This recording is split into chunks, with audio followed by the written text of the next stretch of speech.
California helicopter crash. AJ Ricketts, Jeremy Ballard here at the GC, as always, on a Monday morning. Thanks for joining us on Facebook Live.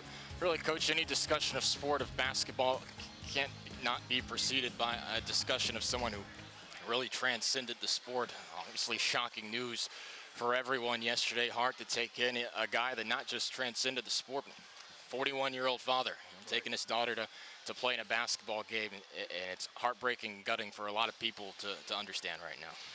Yeah, I mean, it's really hard to formulate words, thoughts, emotions. Someone that was such a huge part of our generation, such a huge part of basketball for the last 20 plus years. Yeah. I mean, this is obviously tragic. Goes far beyond basketball. But yeah, heartfelt. A lot of reaction around the sports world yesterday, tweets and thoughts, and just running stream of consciousness coming in. We took a look at some of the FIU players' reactions on Twitter yesterday to the news of Kobe and his daughter Gianna on the way to a basketball game. CDK just, I'm going to act like this isn't real at this point, can't deal with this pain, and the tweets coming in from just a number of tweets from the team yesterday and thoughts, a lot of shock.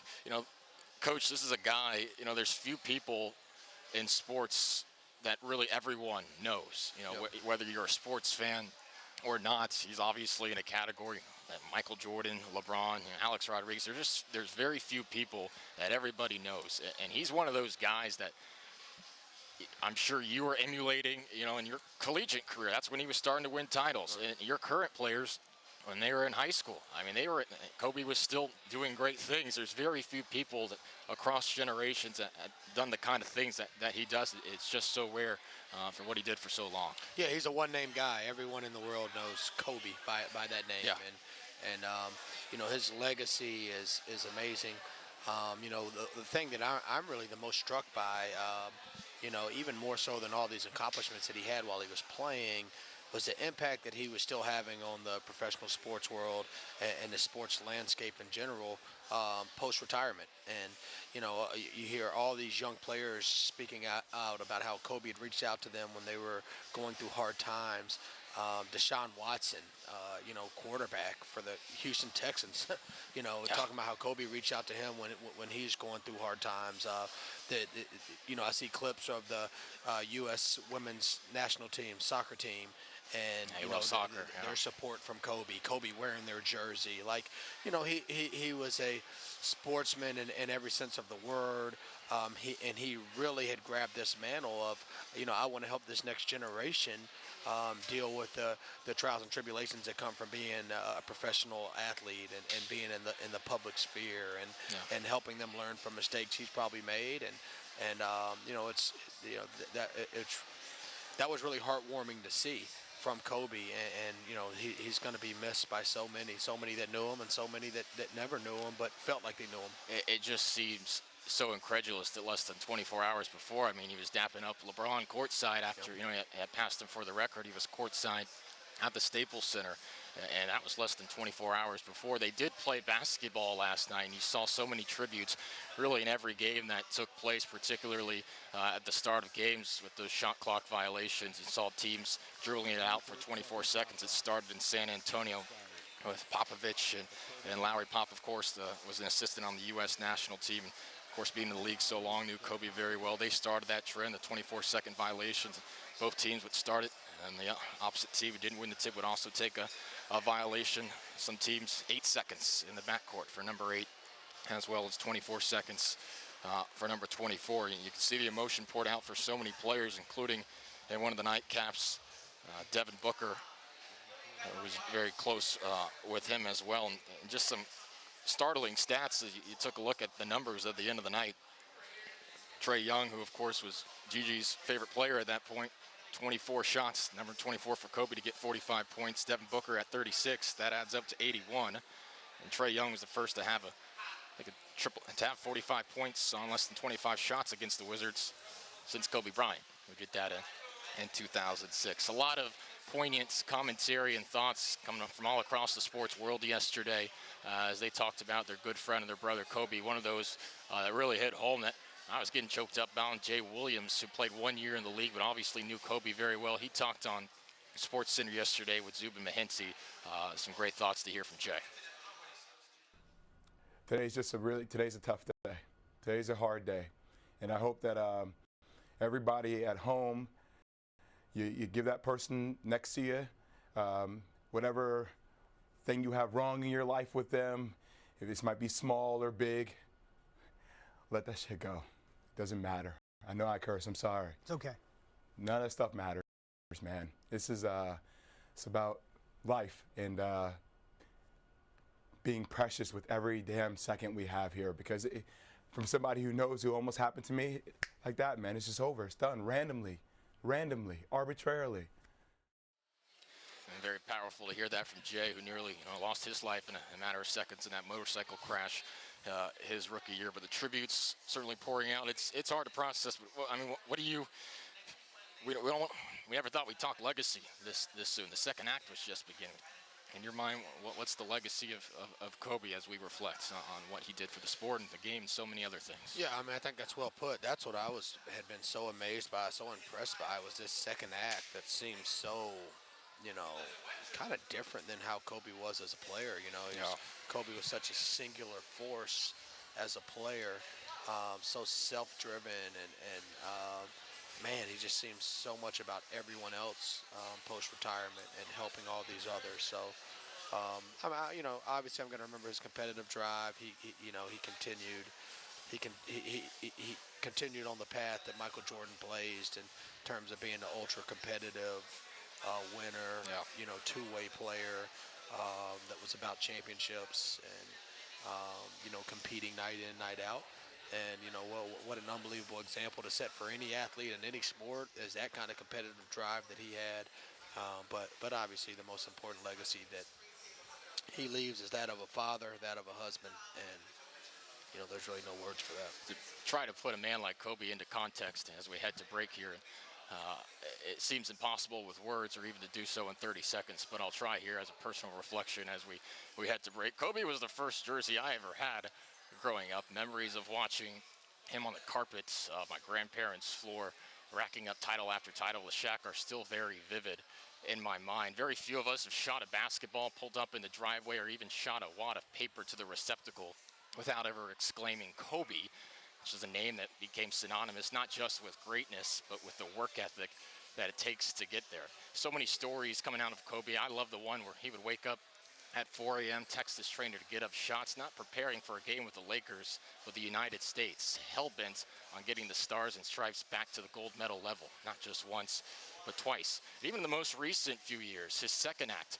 an ESPN Plus television series, an Oscar winner, a father to 4 young daughters, and a coach to them as well. He cared so much about that second act and what's supposed to follow, what human beings, it's human nature to label as our peak, our prime. He showed that what can follow that, it can be just as exhilarating and rewarding as moments made that's far too easy to label as the good old days. Kobe Bryant was 41 years old. He told Robin Roberts, "Basketball is what I do. It's not who I am." He leaves a legacy behind at the age of 41. We're back on Panther Talk Live after this.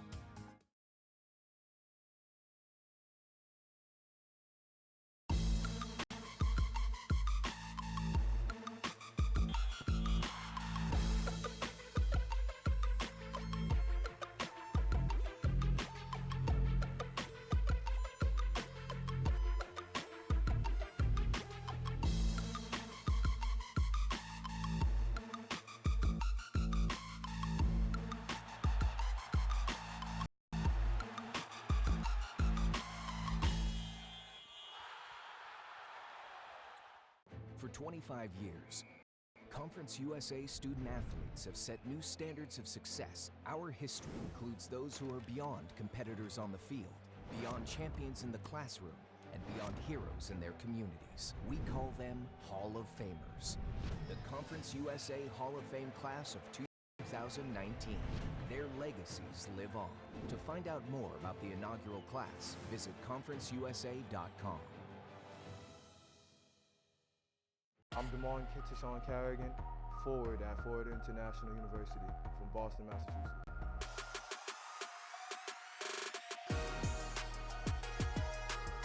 What made me fall in love with the sport of basketball was its competitiveness.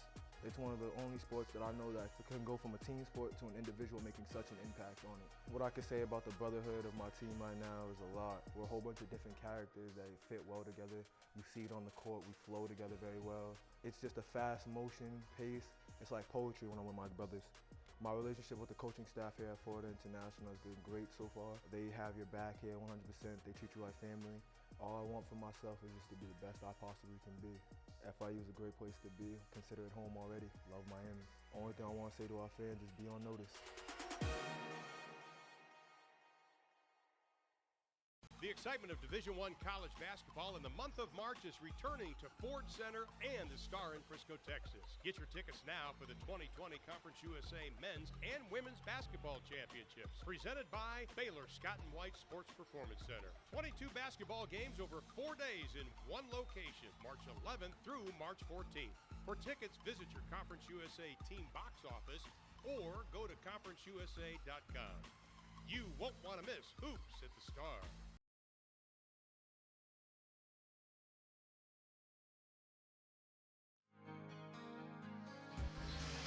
All right, we welcome you back. Tell you what, when you get your first ever win on a program in a tough road game, you dance. That's what happened in the ODU locker room. That's the seed in Norfolk. Coach up on the chair, good times after a thrilling win in Virginia. I think overcoming a 9-point deficit in the second half. Coach, when's the last time you bust a move like that up on the chair? That's look at that. Good times. Yeah, it's been a while. What a scene. Yeah, and like you said, I mean, it was just a special moment. Our guys had just, fought their tails off, had responded to adversity. They kept responding, and to be able to get our first ever program win against a team that's been a class of Conference USA, right, it was an exhilarating moment, and those are the times that you can't put into words how special those times are. Just to have that kind of pure joy, and I was really proud of our guys and happy for them. Well, let's start with the first game that began that 3-game win streak. Good time you win 3 out of 4 in conference play, doing things pretty good. Charlotte's a tough place to play, but let's talk about that 3-game stretch there. Started at home with UAB, coach a 93-68 win in that game, and that was the contest 70% from beyond the arc, 16 for 23. That was a program record. 20 assists on 34 made field goals. He kept the ball hot. Eric had 23, Trey had 21, and 21-point lead at the half. You have to love the way your team shared the basketball and came out aggressive.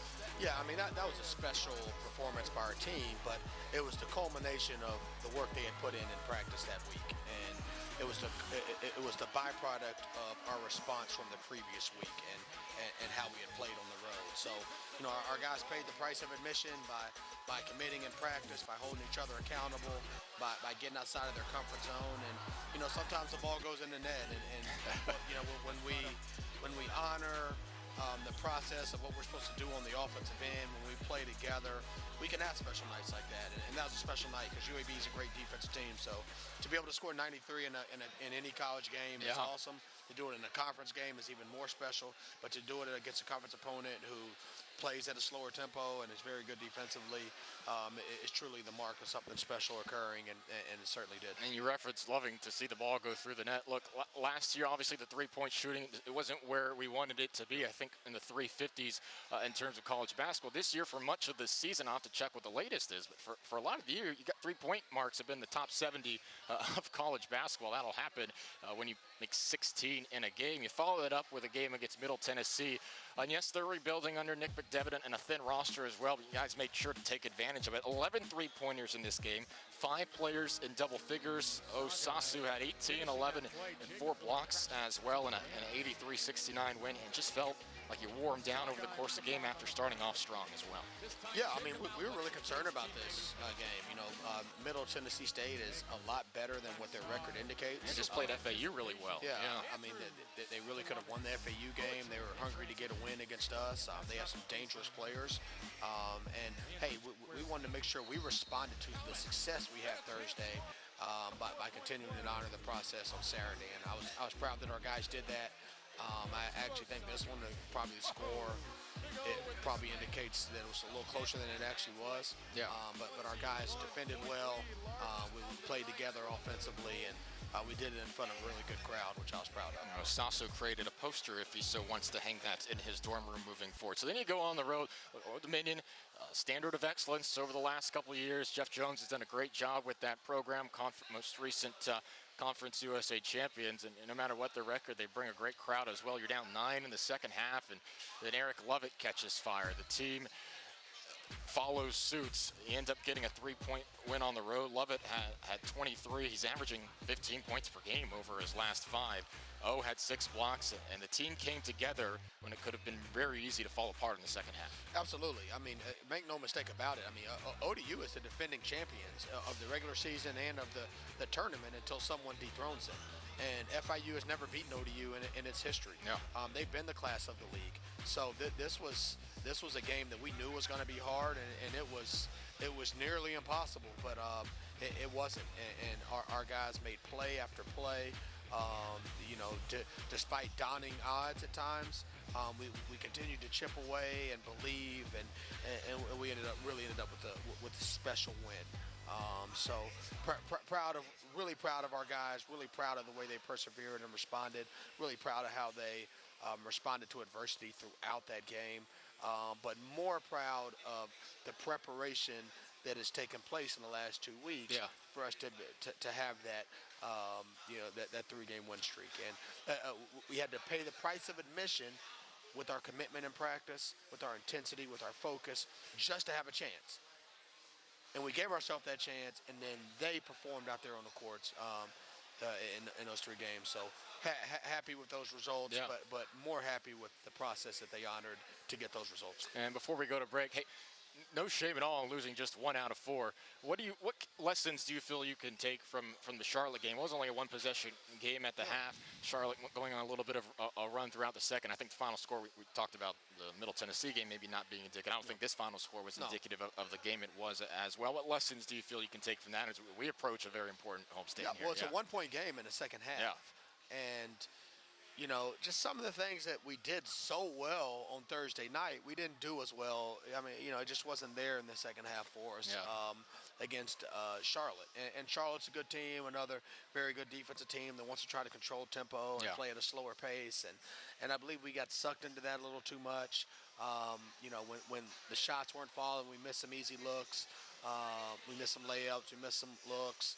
We had a couple of breakdowns, and things just kind of unraveled, and we couldn't, put it back together again. And we just got to learn from that.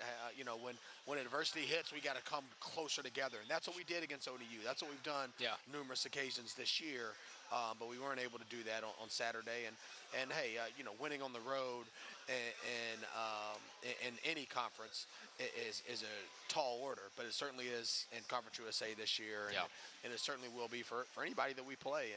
And hey, we're up near the top of those standings, so people are gunning for us. They know they have to have their A game, and we don't have much margin for error, which is fine. We just got to make sure that we're locked in for 40 minutes each time we step out. Well, good to be back at home again, Ocean Bank. The Fortress, a place FIU hasn't lost in nearly a calendar year, looking to continue that 14-game win streak. We'll preview Marshall Western Kentucky when we return. Also take a look at the top 5 plays from the win up in Norfolk. You're watching Panther Talk Live. Back after this.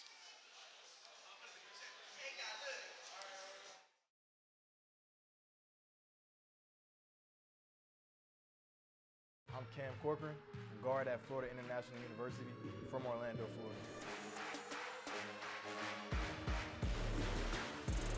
I fell in love with the game and realized this was my sport when I was maybe around 6 years old in my first Magic game. Motivation for me will be my family, providing for them through this sport, and just trying to be the best me I can be. My initial vibe from this team, I knew it could be something special because it was a winning culture. Ballard and the staff, they laid out a plan, and it's working out for everybody. Everybody eats on the team, It's a fun style of basketball to watch and play. Everybody's playing for one another. We hang out with each other on and off the court, and off the court is very important, to build with your team, because you build trust, you build confidence, and you build love that you want to play for one another. To the FIU fans, come out and support us. It means a lot to us to play for you guys, and we want to win for y'all. Mental health affects us all, whether you finish first or last. whether you win or lose. The stigma around these issues causes those around us to suffer in silence. Mental health is nothing to be ashamed of. You are not alone. You are not alone. As a student athlete, As a teammate, As a friend. We pledge to continue the conversation. Because it matters. Because you matter. Stand up to the stigma. Stand up. Stand up. continue the conversation. You are not alone.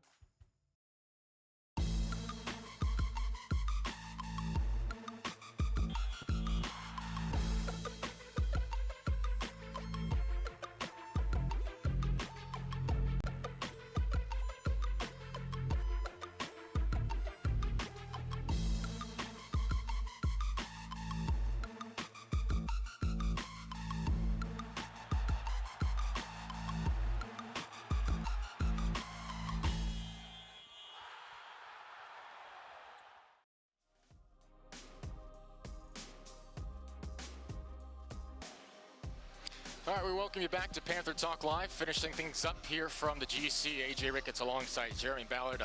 A fun homestand coming up this week, a challenging homestand nonetheless. Two stalwarts of Conference USA play. Marshall, wasn't that long ago, they were picking up an NCAA tournament upset win.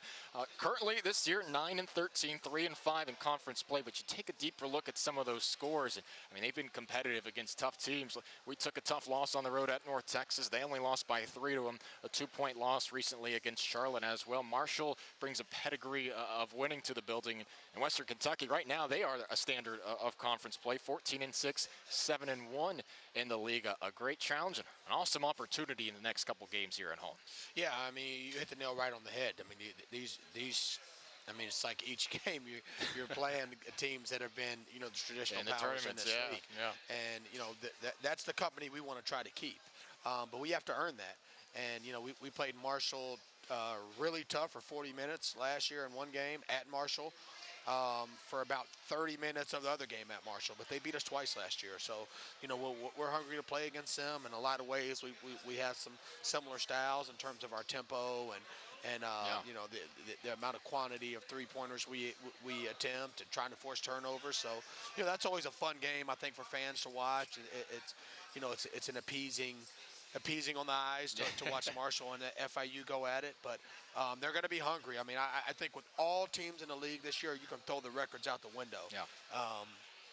You know, so it's going to be a hard-fought game against them, clearly. And Western Kentucky, that was one of, you know, maybe our marquee win of last year. Yeah, outside that comeback in the second half. Yeah, outside of getting our first postseason win in school history, I think winning at Western Kentucky really sent a message to people that this is a different FIU. So we want to try to follow that up by you know, really protecting and vigorously defending our fortress and playing well against a team that's playing as well as anyone right now in Western Kentucky. And they've dealt with their adversity, and it's really amazing how they've been able to persevere after losing such a great player in Charles Bassey. Yeah.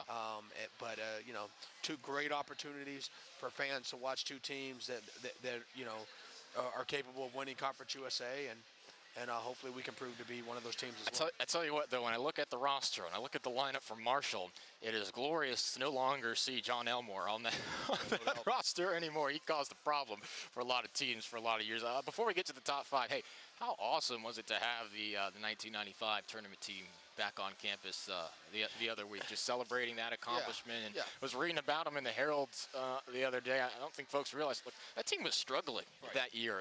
And Coach announced he would resign at the end of the year, kind of brought the guys together. He was a little bit more relaxed the rest of the way. And then they won a majority of their final few games in the regular season. And then, of course, in the tournament before playing UCLA. But just great to have that team back on campus, and they were able to celebrate a win. And that's the standard we're trying to reach, get back to that spot, and it's great to have them back on campus. Yeah, I mean, if it meant getting to an NCAA tournament, I might announce that I'll resign as well. But, no, we don't have to go to those links. It was great to have those guys back. It meant a lot to us. Yeah. Once a Panther, always a Panther, and you know, they've been to the mountaintop that we're trying to climb and reach, and they really shared some great words for our guys. You know, it was great to have them around the locker room, great to have them around the game. Yeah. We were honored to have them all here. We welcome back all the alumni for every game, but certainly to have that special team here that's been to the lone NCAA tournament that we've had in our history. I mean, that was awesome. Yeah, as you look to build tradition, it's nice to recognize the tradition that has been there and the things that they've done as well. All right, let's take a look at the top 5 plays against Old Dominion in that win this past weekend as we wrap things up. All right, number 5 to start things off from the win over the Monarchs. Defense leading to offense here. Antonio Day starting the fast break. Well, yeah, you're speaking to my heart right there. Seeing Isaiah Banks make the great deflection and steal to lead to offense. That's what FIU is all about. Here's what FIU is all about too. Osasu Osagai swatting shots away. He had, I think, 5 in this game, and a big one right here in the second half. His defense has been so great. Yeah, I mean, he really anchors our defense. He helps fix so many problems. So great to have him. You love a good backdoor cut for a slam. Yeah, I mean, anytime you can dial up a play where you can get a easy play like this, shout out to Coach Joey for that play.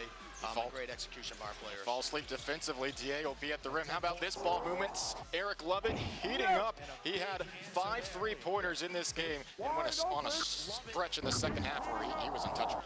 Yeah, I mean, he worked so hard on this game. He's such a capable and talented shooter. And, our guys were finding him. He stepped up in a big moment in a hostile environment. This streak started when we were down 9. We were coming out of a timeout, and that place was going crazy. These aren't easy shots. There's hands in his faces.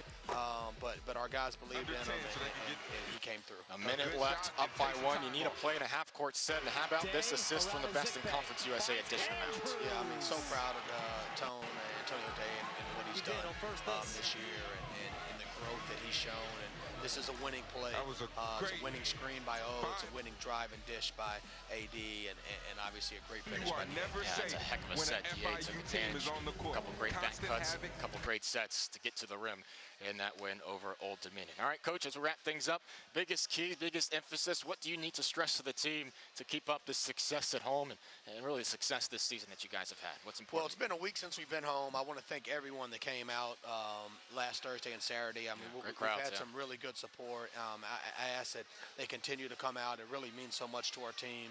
We've got a win streak going at home, and that's in large part due to the support we're getting while we're at home. So we got to pay the price of admission. We got to be locked in practice this week.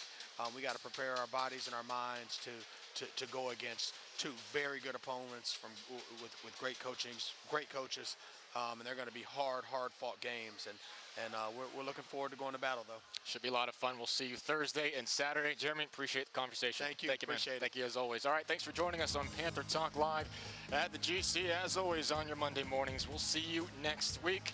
For Jeremy Ballard, I'm AJ Ricketts. This has been Panther Talk Live. Make it a good week, fam. Balls up.